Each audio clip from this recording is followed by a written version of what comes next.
Hey, how are you? So today I want to talk to you about faith because I'm running into so many people who don't think that they can make it, who don't think they can do it, who don't think they can have a better relationship, who don't think they can change their careers, who don't think that life is going to be anything more or bigger or better than what it's already been. People who don't believe that they can stop living check to Monday. People who don't believe that they will ever break out of the poverty syndrome. People who simply do not believe that the things that are here that are available for you to prosper and to live the best life that you could possibly live, there are people who simply do not believe that it's possible for them. Well, I'm going to talk to you about faith. Okay, I'm going to make a distinction between belief and faith, and I want you to take these tips and I want you to use them every single day. Every single time you doubt, every single time you think it can't happen, every single time you want to give up, I want you to step out on faith. You see, faith, the Bible says, is the substance of things hoped for and the evidence of things not seen. Let me say that again. It is the substance of things hoped for, meaning it is the fruit. It's that house that you think you want to buy or you see yourself living in. It's that debt that you want to get rid of. It's that relationship that you want to have. It's that career. It's that business that's thriving. It's the very substance of that thing. It is the very substance of a healthy relationship. It is the very substance of a full bank account. Put all the zeros that you want on it. It is the substance of the things that you are hoped for, but it is the evidence of the things not seen. So faith becomes your evidence that the thing that you cannot see is possible. And for everybody who is doubting faith, for everybody who is thinking that it can't happen, for everybody who simply you want to take control. You see, when you take control over something, you remove God's hand from control. So I have learned through hitting rock bottom, through living check to Monday, through not knowing if things are going to happen, if things are going to make it, if I was going to be able to reach the goal. I have learned to let go and to let God, because at some point, faith is the only thing I need. You see, here's the thing about faith. Faith is the thing that you have when doubt is all over you. So if doubt is in the way, if it can't happen is in the way, if you don't think it's going to happen, then that's where faith steps in. Because see, faith must be proven. There's no way to prove you have faith unless you had doubt. There was no way to prove that you have faith unless it seemed uncertain. There was no way to prove that faith works unless uncertainty exists. So where is there uncertainty? Is there uncertainty in your paycheck? Is there uncertainty in your bank account? Is there uncertainty in your relationship? Is there uncertainty in your lifestyle? Is there uncertainty in your business? Is there any uncertainty? Well, this is where faith gets to work. Faith gets to work when uncertainty is present and overwhelming. So now is not the time for you to get up. Now is not the time for you to quit. Now is not the time for you to settle for less. You see, my soror, Jean Sparrow, I saw this post. She probably doesn't even remember it. She said long ago, she said, when you settle for less, you get even less than that. So you need to go and get exactly what God has for you. Are you settling for less? Are you in a relationship that you know is toxic, that is wearing you down, that is not filling you up, that is depleting you, that is draining you? Are you actively participating in money habits that you know now that it's getting hot outside and people can go out and people have gotten vaccinated? Are you spending more money than you know you need to spend?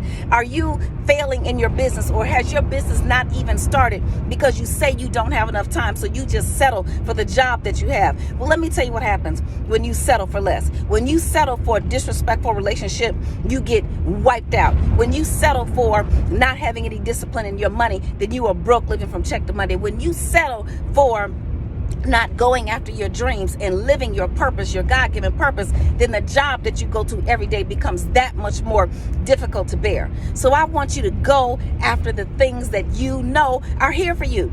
You know they're there because you can see them. You just chose not to believe them. And I understand not believing, because see, believing means you have to believe. Believe is based on facts. Believe is based on, can I add it up? Believe is based on, where are the pieces? So if I smell some food cooking, I believe I'm going to eat.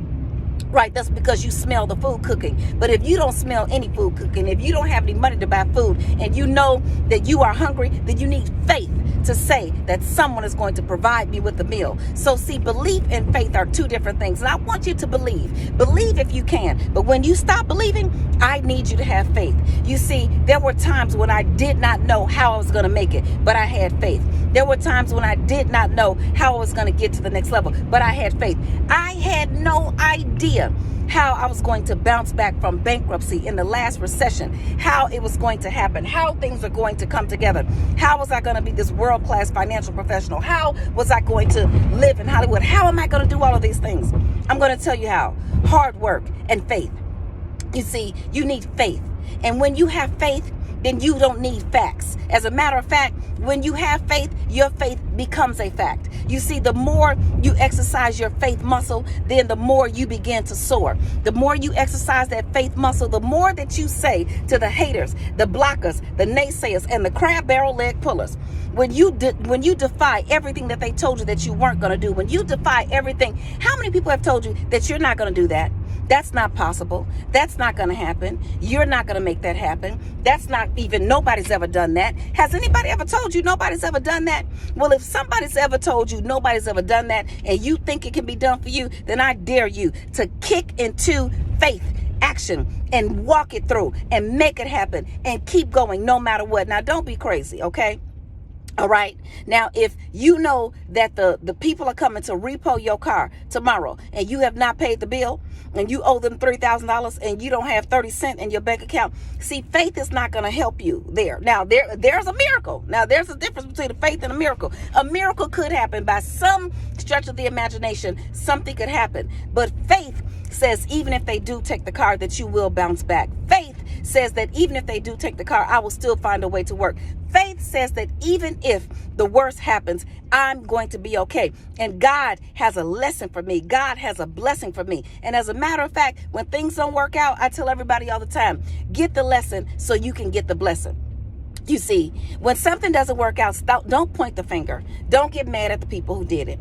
Don't even blame yourself. Now, forgive yourself, move on, learn the lesson. Learn the lesson so you can get the blessing.